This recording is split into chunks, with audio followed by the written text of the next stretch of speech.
আমি কাকে দাঁড় করাবো? এই যে লাল, তুমি দাঁড়াও। একেবারে না, ধমক দিব না, ধমক দিব না। তুমি কি বোরকা পরে আসছো? একটু খোলো, হালকা খোলো। এই তো পারফেক্ট। না না দাঁড়াও, তোমার নাম কি? ভয় নাই রে বাবা। কি নাম? রবিউল। রবিউল ইসলাম। তোমার কোনো ভয় নাই, ধমক দিব না। ওকে দেখা যায়? কথা কম, দেখা যায়? রবিউল ওর নাম। ওকে দেখলাম খুব মুড়ি দিয়ে দাঁড়িয়ে আছে, বসে আছে, দাঁড় করলাম দেখানোর জন্য। তোমাকে ধমক দেব না। মনে করেন আজকের এই মাহফিল শেষে যাব আমি এই ডান পাশ দিয়ে, তো ও এসে সেলফি আমি তুলবো এখনই। আমি বললাম না, তোলা যাবে না। আরে তুলবো। তুলবে না মানে? আমি বললাম তুলবো না। আর ও বললাম আমি তুলবো। মারামারি লেগে গেল। দিয়ে আমার পকেটে ছুরি ছিল, একটা কোপ দিলাম, ওর ডান পা কেটে গেল। ডান পা একদম কেটে আলাদা হয়ে গেল। বসে পড়। এক্সাম্পল দিচ্ছি উদাহরণ হিসেবে। আমি বোঝাতে চাই আল্লাহর জমিনে আল্লাহর রাজ কায়েম কেন করতে হবে। এখন রবিউল ইসলামের ডান পা আমি কেটে ফেললাম। আমাকে কথা না বললে ওয়াজ আমি করতে পারি না। কোন পা কাটলাম বলেন? এই যে এরা সব বোবা, বলেন সবাই কোন পা? ডান পা কেটে ফেললাম রবিউলের। এখন আমার মুরব্বীরা, যুবক ভাইরা আমাকে বলছে আপনি আর গাড়ি যেতে পারবেন না, আপনার নামে আমরা থানায় মামলা করব, আপনাকে আমরা জেলে দিব, আপনি পা কাটবেন কেন ওয়াজ করতে এসে? তো কালকে আমার নামে থানায় মামলা হয়ে গেল। 3 দিন পরে আমাকে আদালতে তোলা হলো। জজ সাহেব আসলেন, এসে বললেন অর্ডার অর্ডার অর্ডার। আসিফ হুজুর অন্যায় কি বলেন পঞ্চগড়বাসী? পঞ্চগড়ের ভাইরা বলল আসিফ হুজুর ওয়াজ করতে এসে রবিউল নামে একজন যুবকের ডান পা এক কোপ দিয়ে, এ সোনামণি, এই সোনামণি, বসো। না না না, বসো বসো, বসো ওখানে বসো।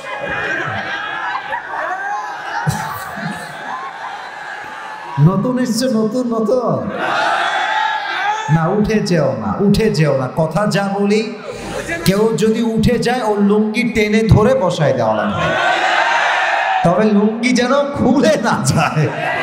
কেউ যাবেন না। তাকবীর দেন, নারে তাকবীর। তো জজ সাহেব বললেন কি বিচার করবো, আসিফ হুজুর অন্যায় কি বলেন?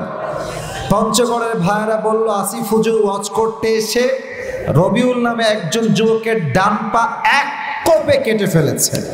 তো এখন জজ সাহেব বলেন ও আচ্ছা তাই, তাহলে আসিফ হুজুরের বিচার কি করা যায়? আমাদের দেশের তথাকথিত ল অনুযায়ী, আইন অনুযায়ী বিচার হলো আসিফ হুজুরের 1 বছরের জেল আর 1 লাখ টাকা জরিমানা। আমি সবার থেকে জানতে চাই 1 বছরের জেল আর কয় লাখ টাকা জরিমানা? এবার সাউন্ড পেয়েছি, কয় লাখ? 1 লাখ। এবার আপনি খুব খেয়াল করেন, খুব খেয়াল করেন, একটা বিচার এটা সঠিক হয়েছে কিনা। আমি যে মরিচ কিনলাম, পেঁয়াজ কিনলাম, পেঁয়াজটা 5 কেজি আছে কিনা এটা বোঝার জন্য আমি একটা পাল্লা ইউজ করি, এটার নাম হচ্ছে দাড়ি পাল্লা। বলে সবাই কি পাল্লা? দাড়ি পাল্লা। তো আপনি দাড়ি পাল্লা নিয়ে আসেন বিচারটাকে মাপার জন্য, যে বিচারটা ঠিক হয়েছে কিনা। তো দাড়ি পাল্লার ডান দিকে আপনি রবিউলের ডান পা যে কেটে দিয়েছিলাম কোপ দিয়ে ওই পাশে, ওইটা ধইরা নিয়ে আসেন। ধইরা আপনি দাড়ি পাল্লার ডান দিকে রাখেন। আর আমাকে যে আদালতে বিচার হলো 1 বছরের জেল আর 1 লাখ টাকা জরিমানা, বাম পাল্লায় রাখেন। বুঝে থাকলে আনসার মি লাউডলি, জোরে উত্তর দেন। আপনি টান দেন, এক পাশে 1 বছরের জেল আর 1 লাখ টাকা, আর একদিকে আমার প্রিয় ভাই রবিউলের কাটা ডান পা। যতই টানেন সমান সমান কি হবে? এটাই চাচ্ছিলাম শুনতে। হবে? আরো বাড়াই দেন। আপনি 2 লাখ করেন, বছর আপনি 5 বছর দেন, হবে? এত আস্তে কেন? হবে? হবে না। এটা সমান সমান করতে হলে কি লাগবে? আল্লাহর জমিনে আল্লাহর কোরআন দিয়ে আইন এবং সংবিধান কায়েম করতে হবে। কেমনে? আগে বলি কেমনে। কোরআন বলছে কেউ যদি তোমার চোখ তুলে ফেলে, তার চোখ তুমি তুলে ফেলো। ইট মিনস চোখের বদলে চোখ, নাকের বদলে নাক, কানের বদলে কান, ঠোঁটের বদলে ঠোঁট, হাতের বদলে হাত, পায়ের বদলে পা, জানের বদলে জান তুমি নিয়ে নাও। এবার কোরআন দিয়ে বিচার করেন। আমি রবিউলের ডান পা কেটে দিয়েছি, আপনি আমারটা কেটে দেন। এবার দাড়িপাল্লা নিয়ে আসেন, দাড়িপাল্লার ডান দিকে দেন রবিউলের পা, আর বাম দিকে আসিফ হুজুরের কাটা ডান পা, দুই পাল্লায় দুই পা। এবার টান দেন, দেখবেন দুইটা দাড়িপাল্লা সমান সমান হয়ে গেছে। ওমান হাকামা বিহি আদালা, এটাই সেই কোরআন, যে কোরআন দিয়ে আইন হলে পুরো দেশটা ইনসাফ ভিত্তিক দেশ হয়ে যাবে, ঠিক কিনা বলে? আপনারা সবাই, সমস্যা নেই, সমস্যা নেই, সব ঠিক হয়ে যাবে। একটু মেহেরবানি করে জেনারেটর থাকলে please turn on the generator, একটু অন করে দেন প্লিজ। হ্যাঁ, ফ্ল্যাশ লাইট দাও, ফ্ল্যাশ লাইট দাও সবাই।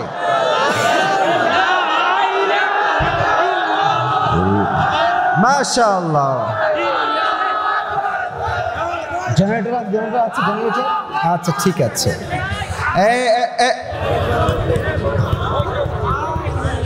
মুরব্বি, মুরব্বি, সাউন্ড দাও, অন করো, সাউন্ড দাও।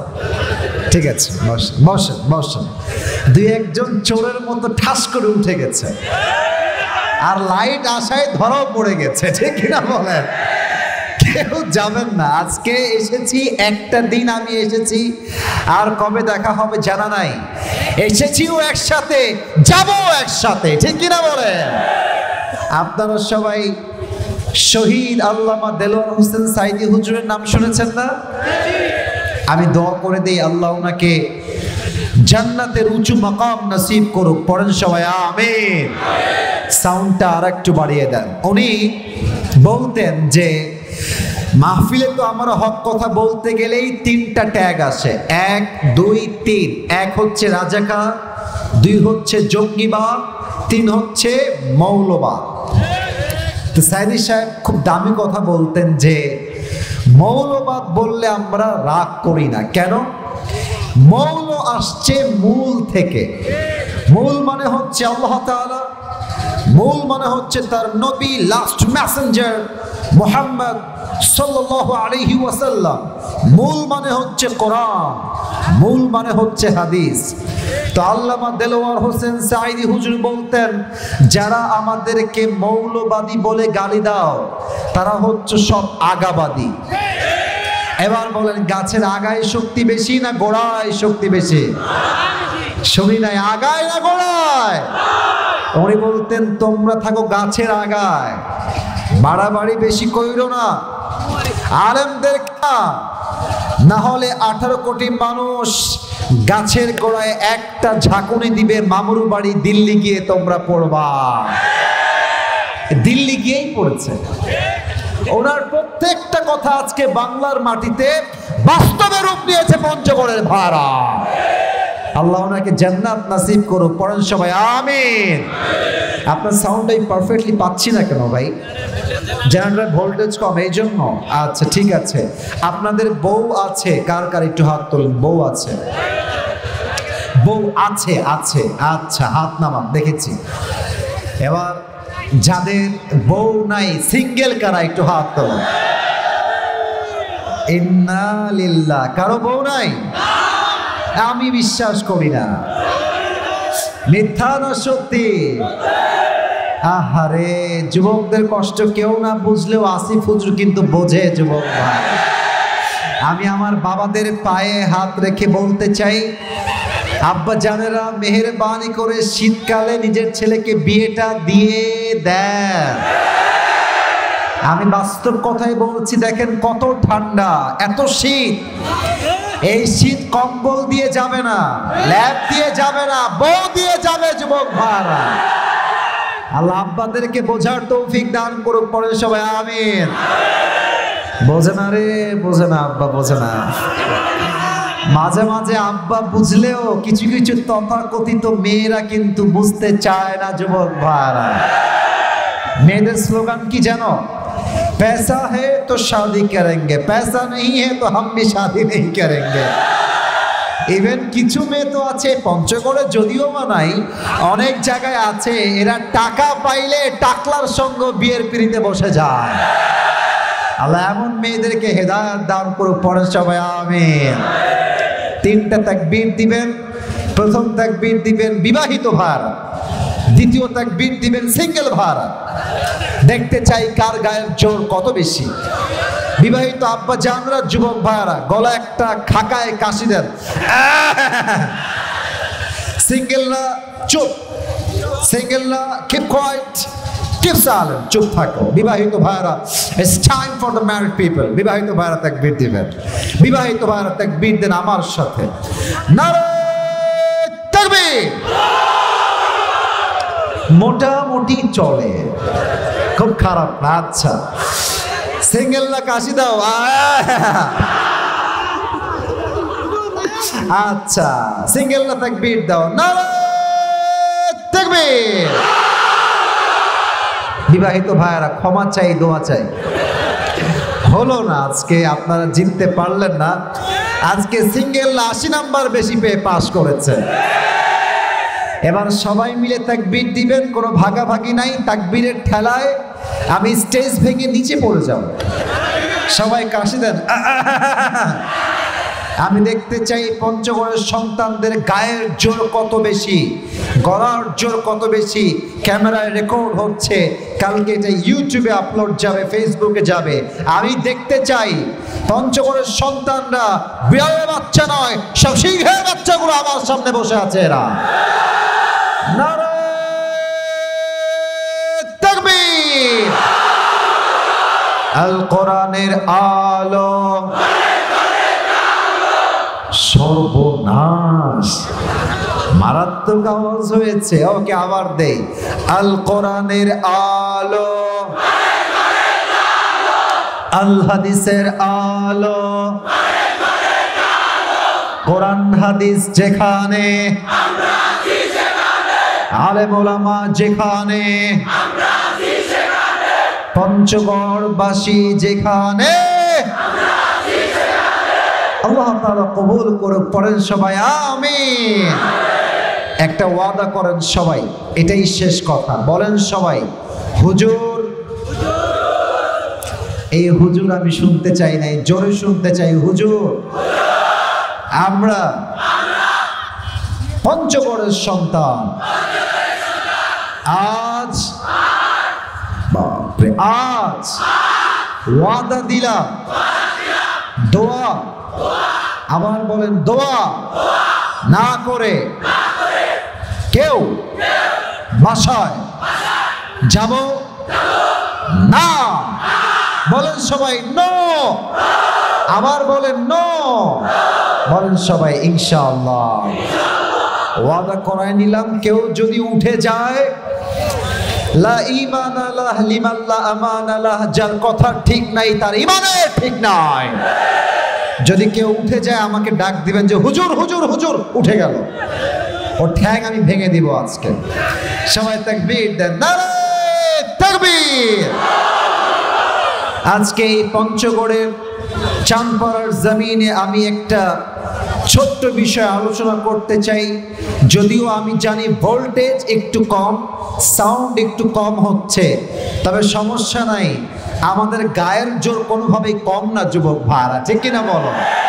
কারেন্ট আসলেই as it is right now it will change. যা আছে এটা পরিবর্তন হবে, আরো সাউন্ড বেড়ে যাবে। রাজি আছেন তো ইনশাআল্লাহ? আসুন মূল বিষয়ে ফিরে যাওয়ার চেষ্টা করি। আলোচনার আজ মূল বিষয়বস্তু হচ্ছে পরকালের জীবন। শুনতে চাই সবার মুখ থেকে, দুনিয়ার জীবন না পরকালের জীবন?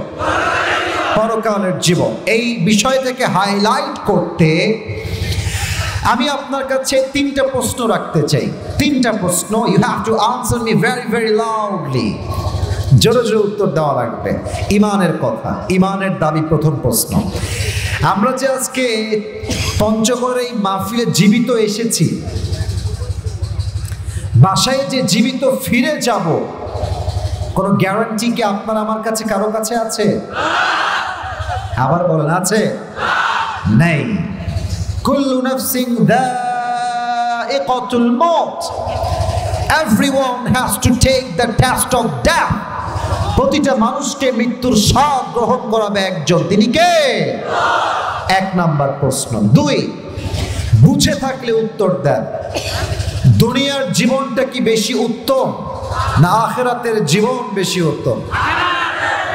মাঝে আওয়াজ ভালো, ডানেও নাই বামে নাও, কেন ভাই? দুনিয়ার জীবন বেশি উত্তম না আখিরাতের জীবন বেশি উত্তম? এটার দলিল এই কোরআনের ভেতরে, বলেন তো সবাই দিল থেকে আছে না নাই? কোরআনের ভেতরে 30 নম্বর পারা সূরাতুদ দুহা ঠিক 2 নম্বর লাইনে আল্লাহ তাআলা বলছেন, 4 নম্বর আয়াত, ওয়ালাল আখিরাতু খায়রুল লাকা মিনাল উলা।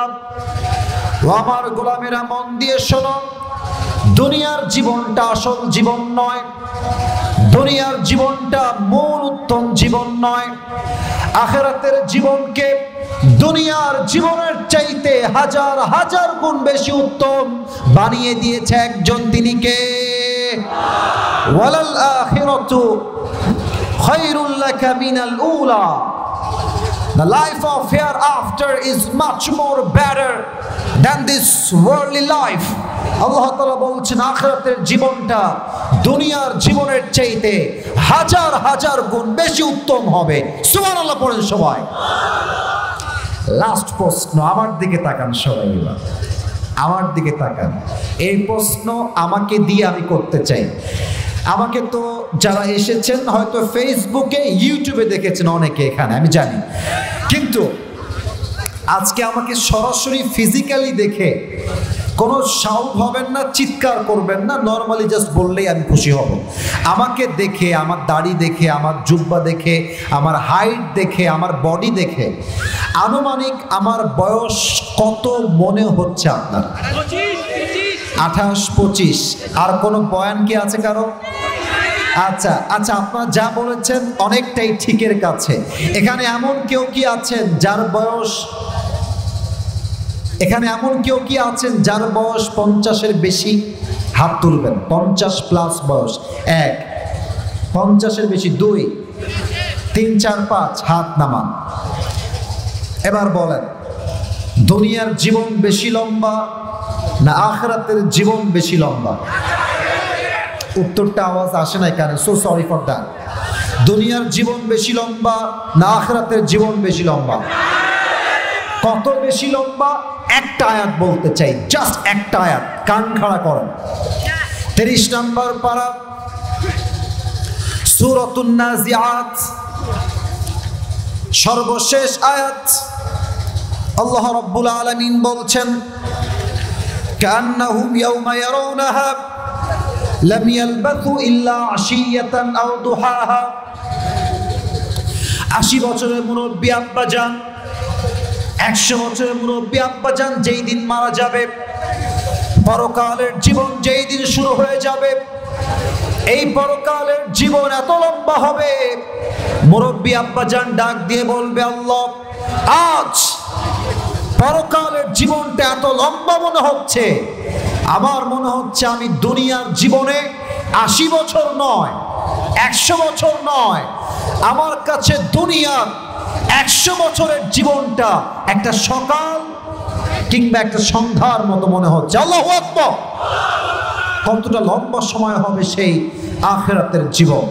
এবার ওয়াজের মেইন গভীর আলোচনায় ঢুকতে চাই। চশমা খুলেছি, একটা উদ্দেশ্য আছে। সবাই আপনাদের চোখ 5 সেকেন্ডের জন্য বন্ধ করবেন। সবাই, আমি বললে বন্ধ করবেন। কেন করবেন? আমি বছরে একবার এইখানে এসেছি, আমি জানি আমার ফর্ম দেওয়া আছে, আমি কমিটিকে ফর্ম পূরণ করেছি, ফিরোজ ভাইও জানে। 1 ঘন্টার বেশি ওয়াজ আমি কোথাও করি না, এটা পুরো বাংলাদেশের মানুষ আমার ফর্ম পূরণ করে আমাকে নিয়ে যায়।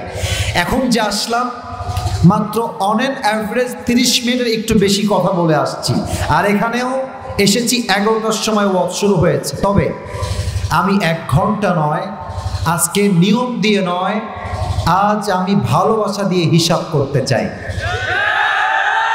আমি 12টার পরেও কিছুটা ওয়াজ করতে চাই। আপনারা থাকতে চান কি চান না? ইনশাআল্লাহ। আমি বলি পুরো ওয়াজের একটা ভূমিকা দিচ্ছি 30 সেকেন্ডে। টাকা পরকালের জীবনটা শুরু হবে কেমনে? নাম্বার 1। নাম্বার 2, মৃত্যু হবে কেমনে? নামাজির মরণ হবে কেমন? বেনামাজির মরণ হবে কেমন? আজীবন শুনেছি কবরের জীবন, কবরের জীবন। আমাকে যখন কবরে দাফন করা হবে, আমার কবরের প্রথম রাতটা হবে কেমন, এটা আমি বলবো আজকে। পাশাপাশি আমরা বলবো আরো 3টা বিষয়। আমরা জীবন শুনেছি মৃত্যুর পরে আবার জীবিত হতে হবে। এই জীবিত হব কেমনে? 1। 2, আমরা জীবন শুনেছি হিসাব, কিয়ামত, কিয়ামত। এই হিসাব হবে কেমনে? 3, আজীবন শুনেছি জান্নাত আর জাহান্নাম, জান্নাত আর জাহান্নাম। এই জান্নাতে যাব কেমনে, জাহান্নামে যাব কেমনে? Today we will talk about on this matter in details. বলেন সবাই ইনশাআল্লাহ। এবার চোখটা সবাই বন্ধ করেন প্রিয় পঞ্চগড়ের ভাড়া। আমার মায়েরা বোনেরা যদি থাকেন, চোখটা বন্ধ করবেন, নিজেকে পরকালের জীবনে ফিল করেন, নিজেকে স্থির করেন। কান দিয়ে নয়, দিল দিয়ে শোনেন। চোখটা বন্ধ হবে সবার। আমি 5 গুনছি। 1, 2, 3, 4, 5। চোখ খোলেন। যা বলি কলিজার থেকে শ্রবণ করেন। আমরা বসে আছি ঠিক পঞ্চগড়ের চানপাড়া, তাই না? আচ্ছা, এইদিকে একটা বিশ্ব রোড আছে, হাইওয়ে রোড। ওখান থেকে আমি নেমে আসলাম। যে বিশ্ব রোড দিয়ে আমরা রংপুরে যাই, দিনাজপুরে যাই, পঞ্চগড়ের মেইন শহরে যাই, ঠাকুরগাঁও যাই, হাইওয়ে রোড। বলেন তো সবাই, হাইওয়ে রোডে যে বাস চলে, হানিফ, দেশ ট্রাভেলস, ন্যাশনাল, গ্রামীণ, এই যে বাসগুলো যায়, এটা কি স্লো যায় না স্পিডে যায়? কথা বুঝলে উত্তর দেন। স্লো যায় না জোরে যায়? কত জোরে যায়? 110, 120, এত জোরে যায়। হানিফ যাচ্ছে বাস, আমার হাত দেখেন, হানিফ যাচ্ছে 110-এ আছে। হঠাৎ করে সামনে একটা কুকুর চলে আসে, একটা চাপা খেলে কুকুরের হাড্ডি গুড্ডি সব মিশে যায় রাস্তার সাথে। এতটা জোরে সে হানিফ বাস যায়। আমি আপনাকে একটা কল্পনার জগতে নিয়ে যাচ্ছি। কল্পনা করেন নিজেকে। কাল সকাল হয়ে গেল, আপনি যাবেন, এই যে বাইপাস রোডটা আছে, এই রোড ধরে সোজা যাবেন ঠাকুরগাঁও মেইন শহরে। আচ্ছা, আমার ডান হাত আমি রেখেছি এখানে, দেখা যায়? বলেন না ভাইরা, দেখা যায়? এই যে হাতটা আছে, এটা হচ্ছে আমার বাসার রাস্তার গলি। আর এই যে টিস্যু দেখতে পাচ্ছেন, এই টিস্যুটা আমি এখানে রাখলাম, এটা হচ্ছে বিশ্ব রোড। এটা আমার বাসার গলি, এটা হচ্ছে বিশ্ব রোড। বুঝবেন? একটু কল্পনা করবেন নিজেকে এই জায়গাতে। কাল সকালবেলা বাইক নিয়ে আপনি যাচ্ছেন ঠাকুরগাঁয়ের শহরের দিকে, অথবা সিএনজিতে যাচ্ছেন, অথবা বাইকে যাচ্ছেন, অথবা আপনি অটোতে যাচ্ছেন। এইটা হচ্ছে আপনার বাসার রাস্তা, এইটা হচ্ছে বিশ্ব রোড। সিএনজি নিয়ে বাসার গলির থেকে জাস্ট বিশ্ব রোডে উঠেছেন, এখানে উঠে বামে যাবেন। গাড়িটা বামে যাবে, গাড়িটা এখনো ঘোরার নাই, এমনি আছে। আর পেছন থেকে, ডান থেকে হানিফ একটা বাস এসে আপনার বাইকে এমন জোরে একটা ধাক্কা দিয়েছে, এক ধাক্কায় বাইক থেকে আপনি 40 হাত দূরে গিয়ে পড়েছেন। আর কেমনে পড়েছেন? লুক অ্যাট মাই ফরহেড, আমার কপাল দেখেন। এখান থেকে গিয়ে উড়ে গিয়ে রাস্তার যে ঢালাও করা পিচ আছে, ঠাস করে একটা বাড়ি খাইছেন মাথায়। এক আঘাতে মাথা ফেটে গল গল করে রক্ত বের হয়ে পুরো রাস্তা রক্তে লাল হয়ে গেছে। বাইপাসের প্রত্যেকটা সন্তান, প্রত্যেকটা যুবক ডাক দিয়ে বলছে, কে কোথায় আছো, বের হয়ে আসো। এখানে একটা বিশাল লম্বা দুর্ঘটনা ঘটে গিয়েছে, কে আছো কোথায়, দৌড় দাও, অ্যাম্বুলেন্স কল দাও, বাঁচাও বাঁচাও, দৌড় দাও। সবাই সবাই চলে আসছে, অ্যাম্বুলেন্স কল দিয়েছে, অ্যাম্বুলেন্স আসছে। আপনার ঠোঁটের রক্ত বের হচ্ছে এই পাশ দিয়ে, নাক দিয়ে রক্ত পড়ছে। সবাই বলছে, ভাই ভাই ওঠেন, ভাই ওঠেন। পানি নিয়ে আসছে, পানি নিয়ে ওঠেন। জ্ঞান নাই, উঠছেন না। কোনো মতে আপনাকে ধরে অ্যাম্বুলেন্স নিয়ে ঠাকুরগাঁয়ে গিয়ে মেডিকেলে ভর্তি করে দিয়েছে, সদর হসপিটালে। 24 ঘন্টা কোনো জ্ঞান নাই। হঠাৎ করে আপনি আপনার চোখ খুলেছেন আফটার 24 আওয়ার্স, 24 ঘন্টা পরে। তো দেখছেন যে আচ্ছা আসবে আসবে আসবে আসবে, কারেন্ট আসবে, কারেন্ট আসবে। এই তো দেখেছেন, কথা ঠিক হয়েছে, মাশাআল্লাহ। থামেন, একটু থামেন, ধৈর্য ধৈর্য। এবার ঠিক আছে, দেখেছেন ধৈর্যের ফল, সবর কা ফল হামেশা মিওয়া হোতা হে মেরে দোস্ত, ঠিক কিনা বলে? ধৈর্যের ফল মিষ্টি হয়। কারেন্ট চলে এসেছে, আমাদের আওয়াজ আরো 50 ভাগ বেড়ে গিয়েছে, ঠিক কিনা বলে? তো আপনি দেখছেন চতুর্পাশে, যাক একজন মুরব্বী, যাক সমস্যা নাই। আপনি দেখছেন চতুর্পাশে, এদিকে ওদিকে কিছু নাই, এদিকে ঝাপসা, কিছু দেখা যায় না। কিন্তু যতটুকু দেখা যায় বুঝতে পারছেন যেই বেডে শুয়ে আছেন চাদরটা সাদা, বালিশের কভার সাদা, দেওয়াল ছাদ সাদা। আরে কোথায় ছিলাম, আসলাম কোথায়?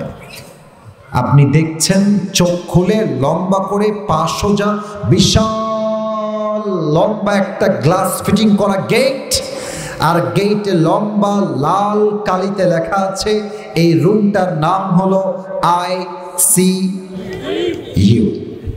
জীবনের শেষ মুহূর্ত। অনেক যুবক আমার কথাগুলো হয়তো মজার ছলে নিচ্ছ। আমি তোমাকে ধমক দিতে চাই না, কারণ তোমাকে আমি অনেক দিল থেকে ভালোবাসি। তবে কথাগুলো হাসির ছলে নয়, বাস্তবতার ছলে না, সিরিয়াস মোডে আসছো। দেখছেন আইসিইউ রুমে আছে, আপনি ওই সময় কি ভাববেন আমি আপনাকে বলছি। প্রত্যেকটা মুরব্বী ওই দিন ভাববে যে ইস, আমি সারাটা জীবন সুদ খেলাম, আমি সারা জীবন ঘুষ খেলাম, কেন? হায়াত তো শেষ হয়ে গেল, আজীবন সুদ খেয়ে জীবন শেষ হয়ে গেল। প্রত্যেকটা যুবক সেই দিন আইসিইউর বেডে ভাববে যে আল্লাহ, কি করলাম যৌবন বয়সে? সুদ খেলাম, পর্নোগ্রাফি দেখলাম, হারাম প্রেম করলাম, জেনা করলাম, কেন করলাম? আফসোস করবে। হঠাৎ করে দেখবেন আপনার রুমে জানালা দিয়ে একজন যুবক নেমে আসছে আকাশ থেকে, জমিন থেকে নয়। এবার বলেন তো, যেই যুবক আকাশ থেকে নামে এটা কি মানুষ হয় নাকি ফেরেশতা হয়? কে রে এইটা? মাথায় আসবে, এ তো সেই ফেরেশতা যার নাম হলো মালাকুল মউত। আপনার সামনে দাঁড়িয়ে যাবে। এবার আসুন, দুইটা কথা, এখানে দুইটা ভাব হবে। কথা কে বলে? না না, একদম কথা বলবো না, হাসি না। ভালোবাসার জায়গায় ভালোবাসা, আদবের জায়গায় আদব। বেশি মজা করলে ব্যক্তিত্ববোধ নষ্ট হয়ে যায়। এত হাসো না, এত হেসো না। হাসাহাসি করেছি তো, আমি মজা করেছি তো অজস্র শুরুতে। মজাও হবে, গরম কথাও হবে, ঠান্ডা কথাও হবে, কবরের কথাও হবে, পরকালের কথাও হবে। কথা ঠিক আছে কিনা বল? আর কোনো সাউন্ড চাই না, লাস্ট ওয়ার্নিং দিলাম।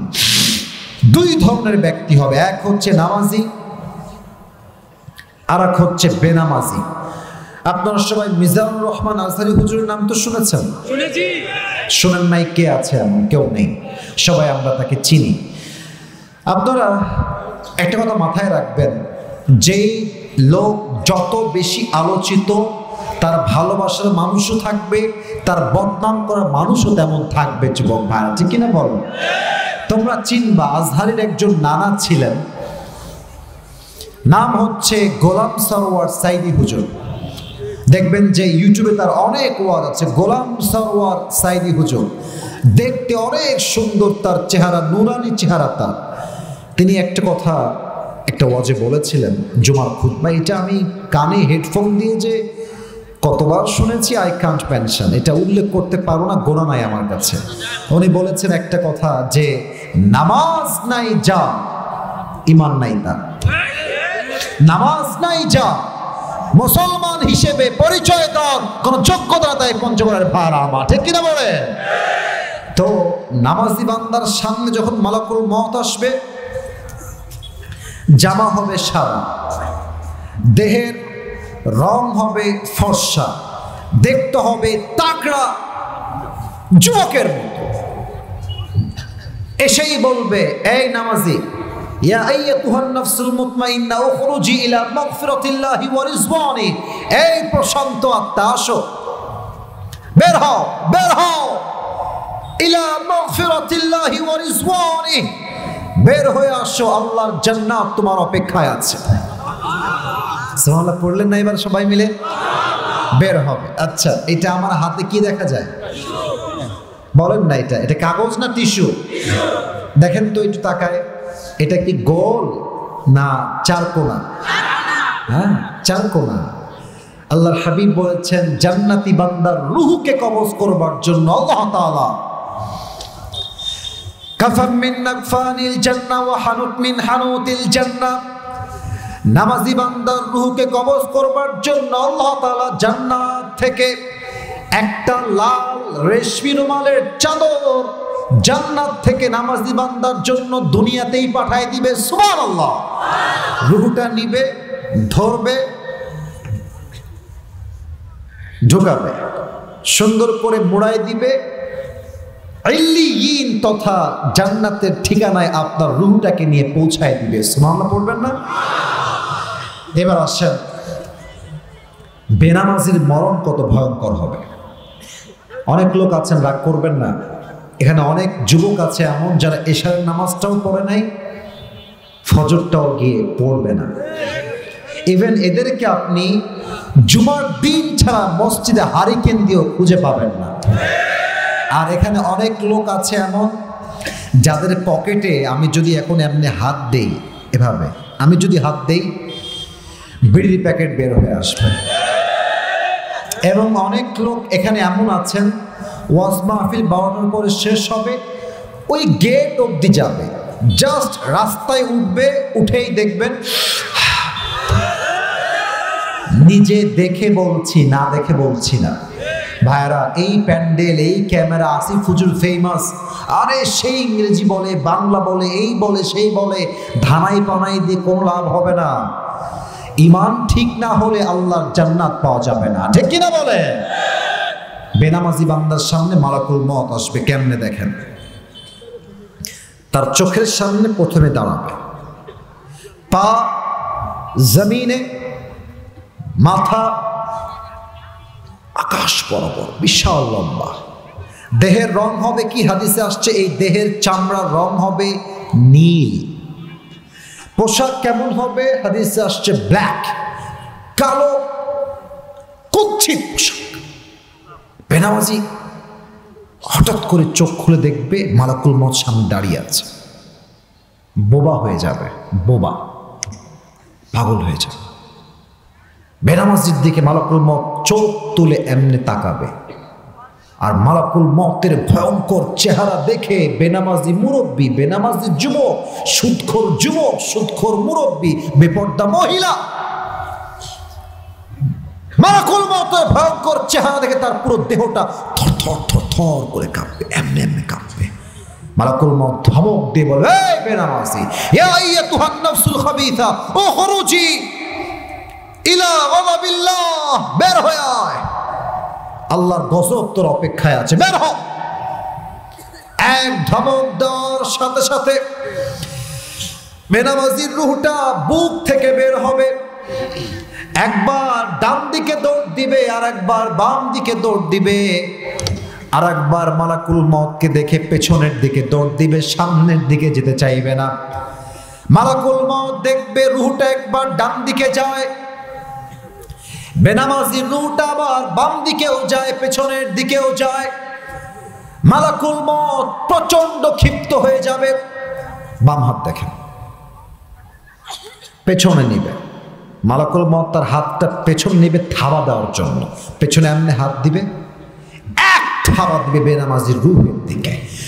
রূহটাকে যখন বুকের ভিতর থেকে টেনে হিচড়ে বের করে কবজ করে নিয়ে আসবে, হাদিসে আসছে একটা জীবিত ছাগলকে যাবেহ না করে তার চামড়া কেউ যদি এমনি ব্লেড দিয়ে কেটে ফেলে, ওই ছাগলটার যে পরিমাণ কষ্ট হয় তার চাইতে কমসে কম 70 গুণ বেশি কষ্ট দিয়ে বেনামাজির রূহ কবজ করা হবে। নাউজুবিল্লাহ বলবেন না? আল্লাহু আকবার, 70 গুণ বেশি কষ্ট। আমি দোয়া করি দিল থেকে, আল্লাহ আমাদের সবাইকে মৃত্যুর কষ্ট থেকে তুমি বাঁচাই দিও। পড়ে না আমিন। রূহ শেষ, লাশ পড়ে আছে, এই তো কবরের জীবন শুরু হয়ে গেল। তবে একটা প্রশ্ন করব, যার উত্তর 95% পিপল, 95% লোক ভুল উত্তর দিবেন। তাই আগেই সতর্ক করলাম যেন ভুল না সঠিক উত্তর পাই। আবারও বলছি, ভুল উত্তর দিবেন, সাবধানে উত্তর দেন, ভাবেন। কবরের প্রশ্ন হবে কয়টা? হ্যাঁ, একজন খুব চালাক, আগেই 4টা বলে দিয়েছে। আপনার সবাই 3টা বলছে, আমার কানে এসেছে। হাত দেখেন, 1 2 3 4। কবরের মোট প্রশ্ন হবে 4টা। বলবো, সমস্যা নেই। বলার আগে আমাকে হাত দেখে কয়টা? না, আওয়াজ কমে গেছে, এভাবে হবে না। বলার সময় কবরের প্রশ্ন কয়টা? আমি প্রশ্ন করছি, আপনি উত্তর দেন। প্রথম প্রশ্ন, মান রব্বুক, তোমার রব কে? করবেন, বুকের সমস্ত শক্তি এক করে বলেন সবাই, আমাদের সকলের রব একজন, তিনি কে? আল্লাহ আমার রব, এই রবই আমার সব, দমে দমে তনু মনে তারি অনুভব। তোমার দুনিয়াতে আমি যেদিকে তাকাই, অথই নিয়ামতে ডুবে আছি সবাই।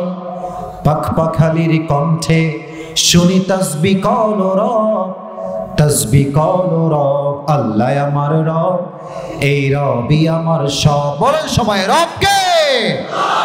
2 নম্বর প্রশ্ন হবে, ওয়ামান নাবিয়্যুকা তা'রিফু হাযার রাজুল, তুমি কি চেনো ওই ব্যক্তি তোমার কে হয়? ও একটা কথা বলতে ভুলে গেছি, যেটা না বললে ওয়াজটা সম্পূর্ণ হবে না। আপনাদের পঞ্চগড়ে সবচেয়ে বড় কলেজের নাম কি ভাই? জমিরুদ্দিন।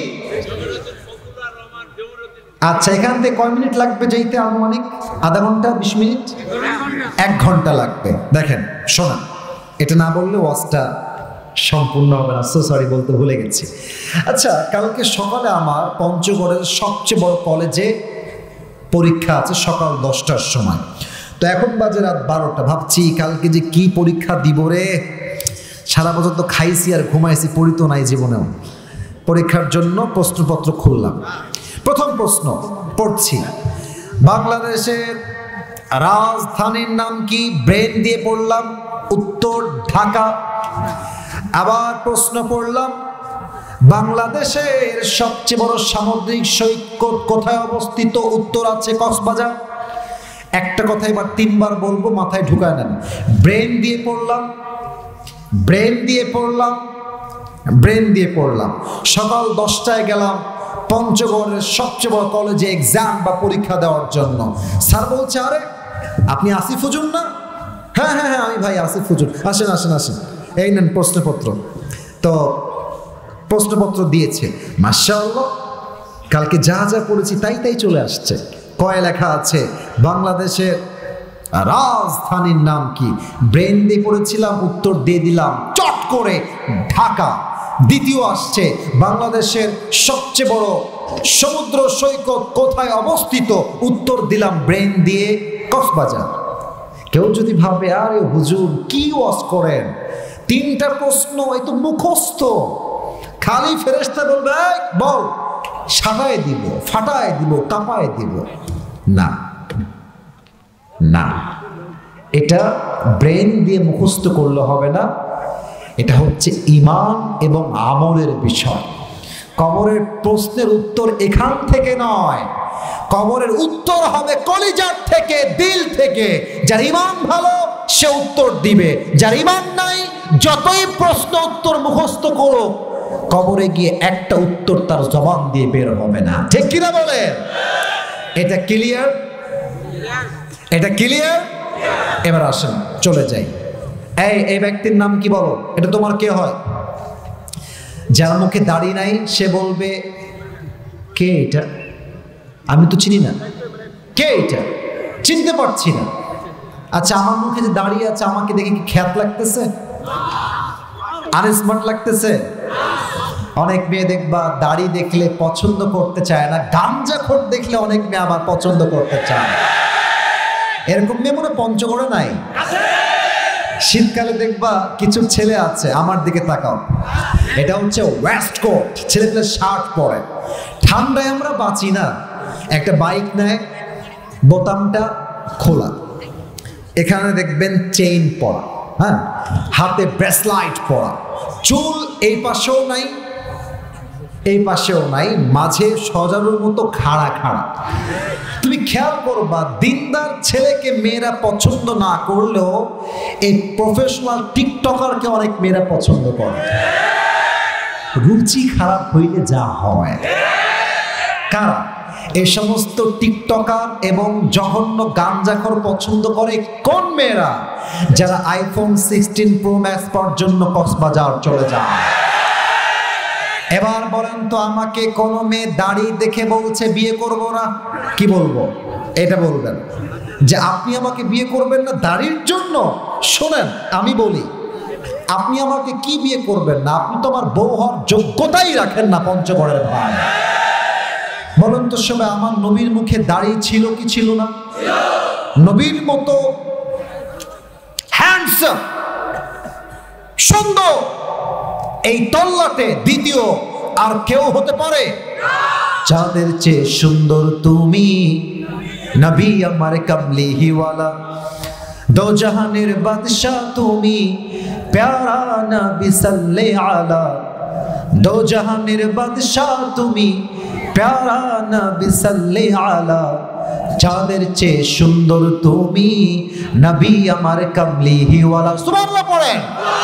তবে আগামীতে আমরা একটা সংসদে আইন দেখতে চাই, যদি আমার এই মাতৃভূমি বাংলাদেশে আগামীতে কোন নাস্তিক আমার নবীর শানে একটা কুশব্দ টু শব্দ উচ্চারণ করে, তাকে জেলখানায় নয়, তার বিচার হবে বাইতুল মুকাররমের সামনে ফাঁসির কাস্টে ঝুলিয়ে হত্যা করা। পঞ্চগড়ের ভাইরা আমার, 2 নাম্বার প্রশ্ন তোমার নবীকে। 3 নাম্বারটা গৌরবে বলবেন, অহংকার নিয়ে গৌরবের সাথে বলেন আমাদের ধর্মের নাম কি?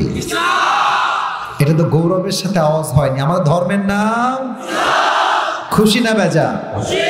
প্রিয় ভাইয়ের একটা কথা মনে পড়ে গেল, ধর্মের নাম ইসলাম বলেই তো ভারতকে আমরা ছাড় দেই। নাই ভারতের এই সমস্ত হকার সাংবাদিক সাইজ করতে আমাদের 5 মিনিট বেশি সময় লাগবে না। বাংলাদেশ আর থাকবে না, না থাকবে না। ফেনী নিয়ে নিবে, চট্টগ্রাম নিয়ে নিবে, বেটা তোর বাপের দেশ এইটা, আয় না, আয় একবার আয়, খেলা হবে পঞ্চগড়ের ভাড়া আমার। এত সোজা নয়। হাজার মায়ের রক্তের বিনিময়ে এই দেশটা আমরা স্বাধীন করেছি। এই দেশের 1 ইঞ্চি মাটি ভারতের কোন দাদার হাতে আমরা ছাড়তে পারবো না। আর যেটা আছে না লাফায়, খালি আরে নাম বইলো না, নাম বললে তো আমার মেজাজটা গরম হয়ে যাবে। টিরিং বিরিং করে।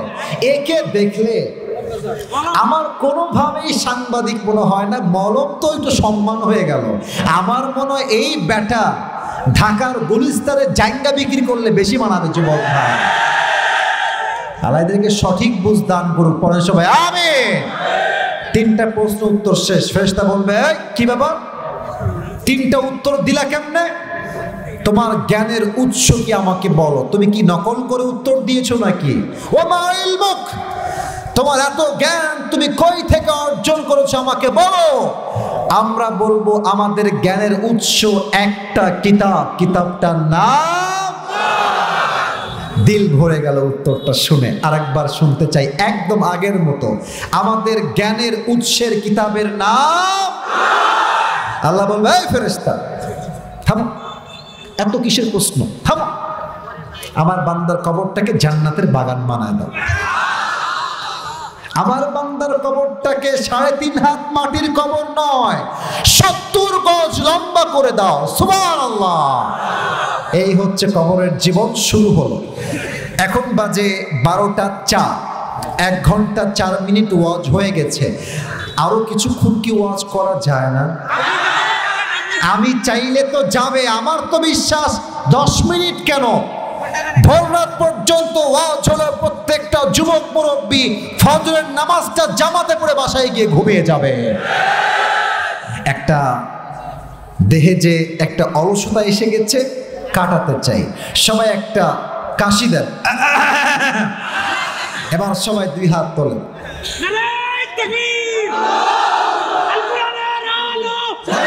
থামো থামো থামো থামো থামো থামো, তাকবীরই হবে। আগে হাত রাখেন, হাত রাখেন এভাবে। আবার দেখাচ্ছি, মুষ্টিবদ্ধ, মেক ইট স্ট্রঙ্গার, শক্তিশালী হন। 2 হাত শক্ত করে বেঁধেছেন। আমি তাকবীর শিখাই দিই কেমনে দিবেন। আমি বলবো লিল্লাহি তাকবীর, আপনি হাত তুলে বলবেন আল্লাহু আকবার।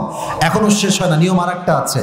আমি যখন বলবো আল কোরআনের আলো, আপনারা আগের বার বলেছেন ঘরে ঘরে, এটা ভুল কথা, বলবেন সংসদে যাও।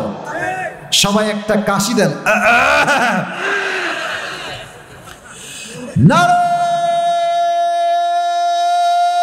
তাকবীর।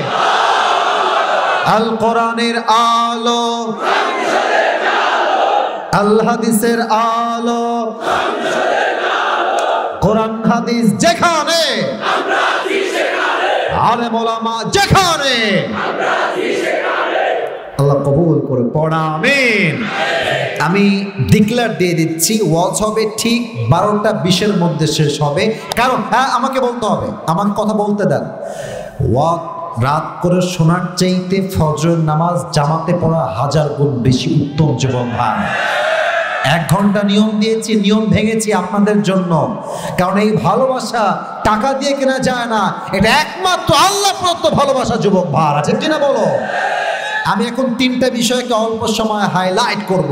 এটা যে শুনবে সে আমার আসল ওয়াজ শুনলো, আর যে এটা শুনবে না সে আমার ওয়াজের কিছুই আসলে মূলত শুনে নাই। 1 নাম্বার, পরকালে যে বিশ্বাস করে সেটা বিশ্বাস রাখবে রুহুটা দুনিয়াতে আমার কবজ হয়ে গেল, ঠিক আছে, বাট কবরে যাওয়ার পরে আমাকে আবার রুহুটা দিয়ে জীবিত করবে একজন। আওয়াজ দিয়ে বলেন সবাই, তিনি কে? You have to believe in the day of resurrection. আপনাকে বিশ্বাস রাখতে হবে এটাই আমার শেষ জীবন নয়, আমাকে পুনরুত্থান দিবসে রুহুটা দিয়ে আবার আমাকে জীবিত করবে একজন, তিনি কে? 2 number, if you believe in life of hereafter, then you must have to believe in on the day of accountability, on the day of hisab, on the day of qiyamah. যদি আপনি পরকালে বিশ্বাস রাখেন, মনে প্রাণে বিশ্বাস রাখতে হবে প্রত্যেকটা আমলের জাররা জাররা হিসাব নিবে একজন, তিনি কে? আচ্ছা, একটা কথা মনে পড়ে গেল, সেটা হচ্ছে যে ওইখান থেকে নিয়ে এই পর্যন্ত থেকে এই পর্যন্ত আমরা যারাই এসেছি, এটা আমার চিন্তা, ভুল হলে আপনারা ধরাই দিবেন, সমস্যা নাই। আমার মনে হয় যে আমরা সবাই হচ্ছি মধ্যবিত্ত পরিবারের সন্তান। কথা ঠিক আছে, তাই না? আমি নিজেও মধ্যবিত্ত পরিবারের ছেলে। আমার আব্বা আম্মা এখনো টিনের বাসায় থাকে। আচ্ছা, টিনের বাসা আছে কার কার? একটু হাত তোলেন। মাশাআল্লাহ, নারায়ে তাকবীর। আমি এটা জিজ্ঞেস করেছি, আমি একটা আয়াত হাইলাইট করব। আমি বলেছি জাররা। এই যে উপরে এইটা কি? সামিয়ানা। এইটা সামিয়ানা। আচ্ছা, আপনারা ভাবেন যে এটা সামিয়ানা না, এটা হচ্ছে টিন। জাস্ট বোঝাবার স্বার্থে বলছি, এটা কি? আপনারা যাদের টিনের বাসা আছে, আমি নিজেও এটার প্রত্যক্ষদর্শী, আমি নিজেও দেখেছি। দেখবেন টিনের বাসায় যখন সকালের সূর্য ওঠে আকাশে, দেখবেন যে টিনের ফুটা দিয়ে একটা ছোট্ট সোজা লম্বা আলো ঘরে এসে পৌঁছায়, চোখেও লাগে। কথা কি ভুল বললাম না ঠিক বললাম? তা আপনি খুব খেয়াল করবেন যে এই না, খারাপ দেয়নি, খারাপ কিছু দেয়নি, ভালো কিছু দিয়েছে। আলোর ভিতরে কিছু ধুলা দেখা যায়, ধুলা। তো ভাববেন যে আজকে এই ধুলা আমি ধরেই ছাড়বো।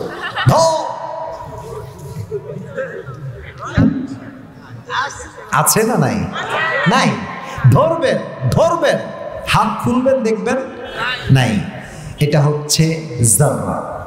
ধরা যায় না, ছোঁয়া যায় না, এতটা সামান্য এটা। আল্লাহ তাআলা বলছেন, যেই বান্দার আমল এক জাররা পরিমাণ হবে, চাই সেটা বদ আমল হোক কিংবা নেক আমল হোক, ফামান ইয়ামাল মিসকালা যাররাতিন খায়রান ইয়ারাহ ওয়া মান ইয়ামাল মিসকালা যাররাতিন শাররান ইয়ারাহ। প্রত্যেকটা আমলকে পাই টু পাই হিসাব করবে একজন, তিনি কে? এবার আমার দুই হাত দেখেন।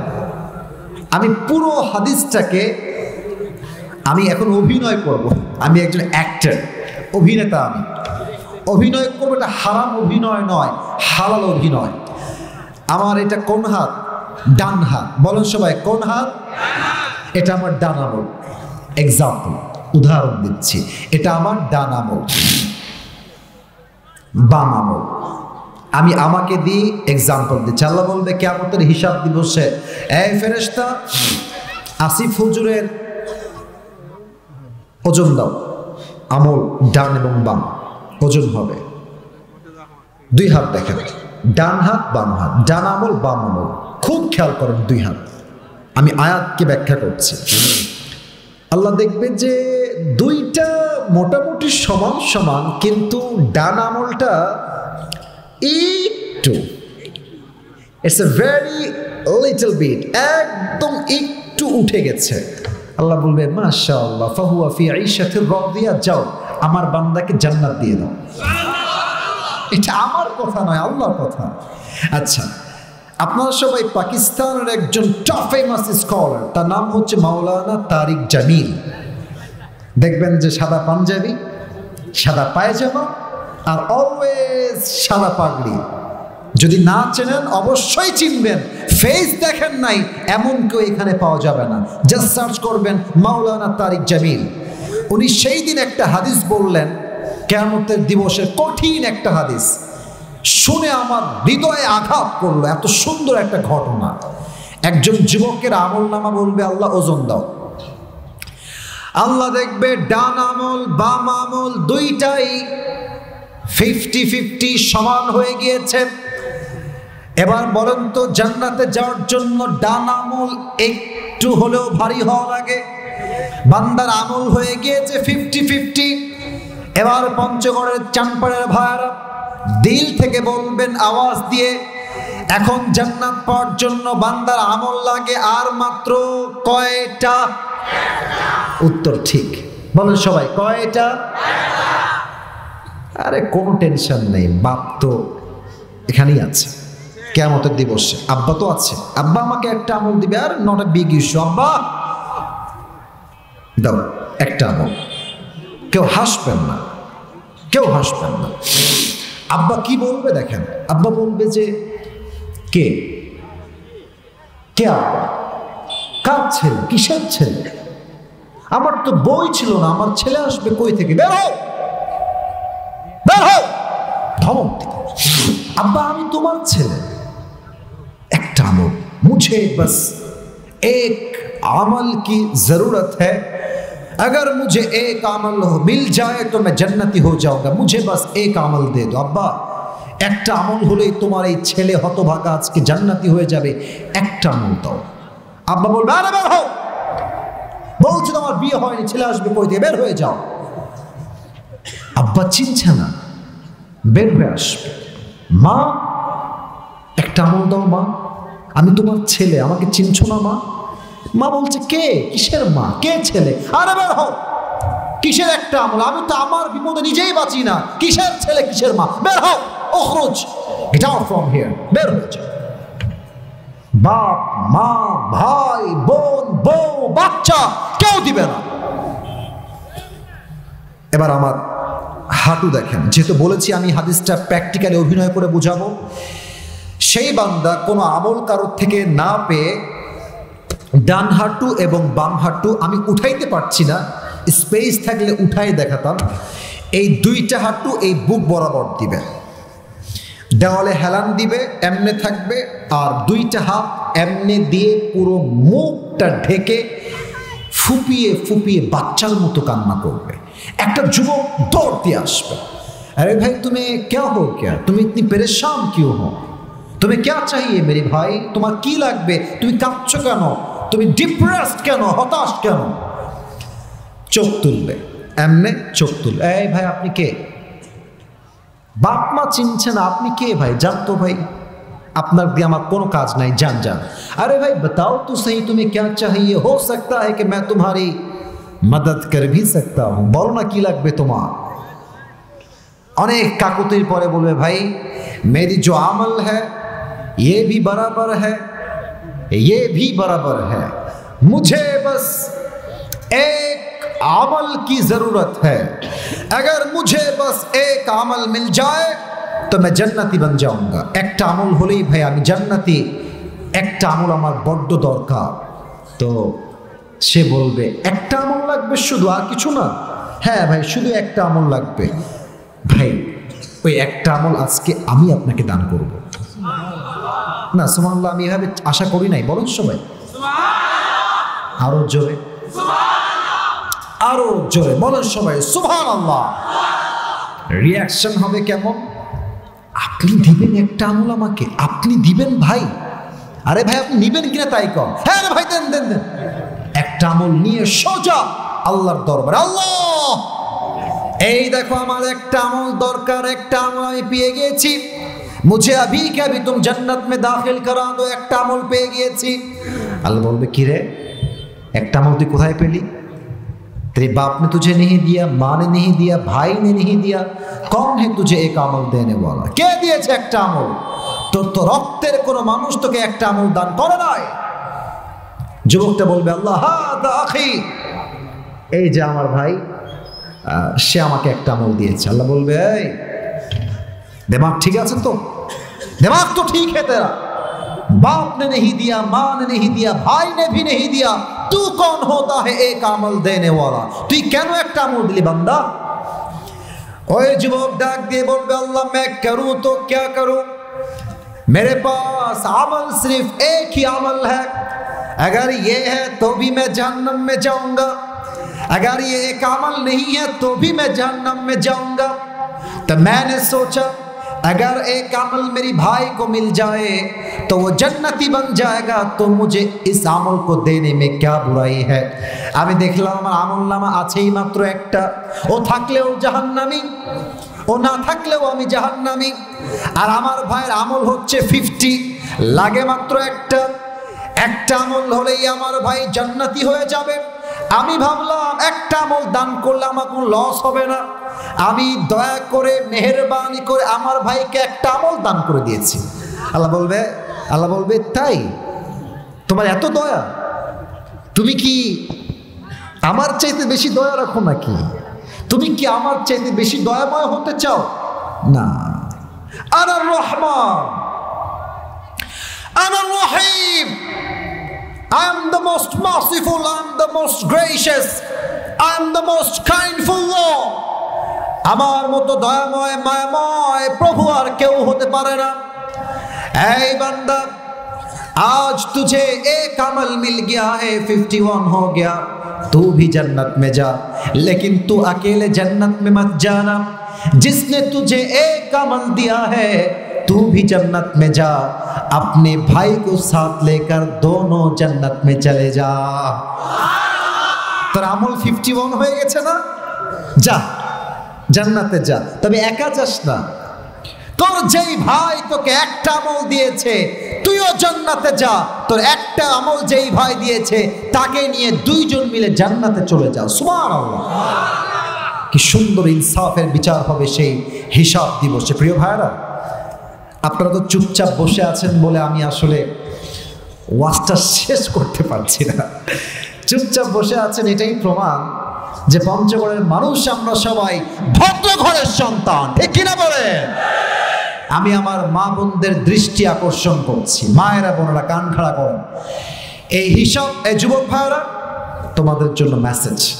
এখন বউ নাই আমি জানি, আগামীতে বউ হবে, তো বউকে কেমনে কন্ট্রোল করবা জানতে হবে তো যুবক ভাইরা, ঠিক কিনা বলো? বসো বসো বসো, একেবারে ঠ্যাং ভেঙে দেবো। বসো বসে বলো। আচ্ছা ঠিক আছে, তাকবীর দেন সবাই, নারে তাকবীর। কিয়ামতের দিবসে দুই ধরনের মেয়ে জাহান্নামে যাবে বেশি। বলেন সবাই, হাত দেখে কয় ধরন? এক, সেই মেয়ে, আমরা যারা স্বামীরা আছি আমরা জানি যে জ্বালা কারে কয়। সারা জীবন বউকে দিয়ে যাবেন, টাকা, গাড়ি, পয়সা সব দিবেন। বউ আপনার পরে গিয়ে বলবে, তুমি আমারে কি দিলা? এটা একমাত্র বেঈমান ছাড়া কেউ বলতে পারে না যুবক ভাইরা। কি দিলাম না মানে? পুরো জীবনটাই তো তোমার। আমি যা করছি কষ্ট, দিনরাত পরিশ্রম আমার জন্য নয়। আমার কাপড় লাগবে না, আমার জুতার প্রয়োজন নাই, আমি আমার বউয়ের জন্য, সন্তানের জন্য পুরো জীবনটাই তো বিলীন করে দিয়েছি যুবক ভাই, ঠিক কিনা বলো? আল্লাহ তাআলা তার হাবিবকে দিয়ে বোঝাচ্ছেন তাকফুরুল আশির। এক, সেই মেয়ে সবচেয়ে বেশি জাহান্নামী হবে যেই মেয়ে স্বামীর নাশুকরি করে, অবদ্ধ হয়। আপনি খেয়াল করবেন, কিছু মেয়ে আছে নিজের স্বামীর সঙ্গে, এই মাঝখানে একটা বসে আছে, এই যে ওই, এই কি মোবাইল দিব কেন? এক ঘুষি দিয়ে প্যান্ট ফাটাই দিব একেবারে। খবরদার মোবাইল না, আমার দিকে তাকাও, আমার চোখে চোখ রাখো। কিছু মেয়ে আছে দেখবেন নিজের জামাইয়ের সঙ্গে অন্যের জামাইয়ের তুলনা করে। কি বলে? আগে ঠিক না, আগে বোঝান, আগে বোঝান। জামাইকে বলবে, জামাই মনে করেন খুব কষ্ট মষ্ট করে বাসায় আসছে, পুরো এগুলো ঘেমে গেছে, গেঞ্জি মেঞ্জি খুলে বসে একটু খাবে। বলছে, জান তুমি কি জানো আমার অমুক বান্ধবী জামাই না তাকে আইফোন 16 প্রো ম্যাক্স কিনে দিয়েছে, তুমি কি জানো? ভাই, এটা উদ্দেশ্য গল্প শোনাচ্ছে তা না, উদ্দেশ্য হচ্ছে ওর জামাই তো ওকে দিল, তুমি আমাকে কবে দিবা? কথা আসতে বলেন, যুবক বলো ঠিক আছে কিনা যুবক ভাইরা? এগুলো যারা করে, যেই মেয়েরা করে, সংসারের ভাত তাদের বেশি দিন হয় না যুবক ভাইরা, ঠিক কিনা বলো? যেই মেয়ে বলতে পারে, এই আম্মা জান কেমন আছেন, আপনার স্বামী কেমন? যদি মা বলে যে আলহামদুলিল্লাহ হুজুর স্বামী অনেক ভালো, আমি জানি স্বামী খুব ভালো না, তবে এই যে আপনি বললেন যে আলহামদুলিল্লাহ ভালো, স্বামী আমার সব দেখে মোটামুটি ঠিকঠাক, আল্লাহর শুকরিয়া, আল্লাহ আমাকে ভালোই রেখেছে, যদিও আপনার স্বামী খারাপ আমি মানছি, আপনি যে শুকরিয়া আদায় করলেন এটার বিনিময়ে আল্লাহ আপনার স্বামীকে ভালো করে দিবেন। স্বামীর অকৃতজ্ঞ হবেন না। আমিও একজন হাজবেন্ড হিসেবে বলছি, একজন পুরুষ হয়ে বলছি, স্বামীর সঙ্গে বেঈমানি করবেন, দুনিয়াও জাহান্নাম, আখিরাতও জাহান্নাম হয়ে যাবে, ঠিক কিনা বলেন? তবে আপনারা যারা স্বামী আছেন তারাও আবার পরকিয়া করতে যাইয়েন না। বউ একটা, বিয়ে করেছেন একটা, আমার জীবন থাকতে আমি তোমার হাত কখনো ছাড়তে পারবো না, ঠিক কিনা বলেন? এক, তাকফুরুল আশির, যেই মেয়েরা স্বামীর অকৃতজ্ঞ হয় তারা সবচেয়ে বেশি জাহান্নামে যাবে। দুই, এটা বড় মারাত্মক হাদিস, এমন কিছু মেয়ে সবচেয়ে বেশি জাহান্নামে যাবে, শেষ জামানায় এমন কিছু মেয়ে বের হবে যারা পোশাক পরবে, বাট পোশাক পরা হলেও মনে হবে একটা উলঙ্গ মেয়ে রাস্তা দিয়ে হেঁটে বেড়াচ্ছে। আপনারা যারা ঢাকায় গেছেন, আমরা তো ঢাকায় যেতে হয়, থাকতে হয়, কিছু করার নাই, এটা আমার একটা বাধ্যবাধকতা। ঢাকার গুলশান নাম শুনছেন? বসুন্ধরা নাম শুনেছেন? যমুনা ফিউচার নাম শুনেছেন? ওখানে যেই মেয়েগুলো আসে, বিশ্বাস রাখেন যুবক ভাইরা, চোখ দিয়ে আপনার তাকায় দেখতে হবে না, আপনি জাস্ট হাঁটতে গিয়ে চোখ পড়বে, দেখবেন আপনার ঈমান চরিত্র সব নষ্ট হয়ে গেছে। এত বাজে বাজে পোশাক পরে। তবে কি বলবো দুঃখের কথা, আজকালকার মেয়েরা বোরকা পরে, এত টাইট ফিটিং বোরকা, দেহের প্রত্যেকটা প্রাইভেট অঙ্গ প্রত্যঙ্গের ভাঁজ স্পষ্ট বোঝা যায়। তো যারা এগুলো বোরকা পরে, আমি আদবের সাথেই বলছি, আমি বিনয়ের সাথে বলছি, আমি কোনো অসম্মান করছি না। আপনার মতো মেয়ের এই টাইট ফিটিং বোরকা পরার চাইতে জিন্সের প্যান্ট পরা অনেক ভালো। অন্তত মুসলমানদের বদনাম থেকে আমরা বেঁচে যাব। কথা কি আপনার দ্বিমত না একমত? আর যেই মেয়েটা, আপনারা আমাকে ইনসাফ ভাই, আমি কাউকে অসম্মান দিচ্ছি না ভাই, আমি কোনো মাকে অসম্মান করতে চাই না। আপনি ভাই হিসেবে, বাবা হিসেবে, স্বামী হিসেবে বলেন, যেই মেয়েটা বোরকা পড়ছে, এমন লাগানো ফিটিং বোরকা, ও কি আসলে পর্দা করছে না মডার্নগিরি দেখাচ্ছে? মডার্ন। আমার ওই ইসলাম দিয়ে লাভ হবে না, যে ইসলাম দিয়ে আমার ধর্মের সম্মান কমে যাবে। আমার লাগবে সেই ইসলাম, যে ইসলাম পালন করলে গোটা বিশ্বের হিন্দুরাও কালেমা পড়ে মুসলমান হয়ে যাবে। ঠিক কিনা বলে? যেই মেয়েরা এমন পোশাক পরে, যেই পোশাক পরেও মনে হয় উলঙ্গ মেয়ে রাস্তা দিয়ে হাঁটছে, এমন মেয়েরা জাহান্নামে যাবে। আল্লাহ মেয়েদেরকে সঠিক বুঝ দান করুক। পড়েন সবাই আমিন। প্রবাদ বাক্য আছে না একটা, যে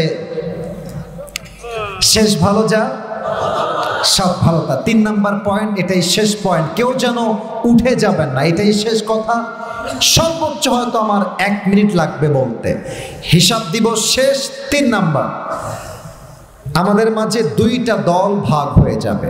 আমি বলছি, উত্তর দেন। এক হচ্ছে ডানপন্থী, আর এক হচ্ছে করণীয়। পড়েন।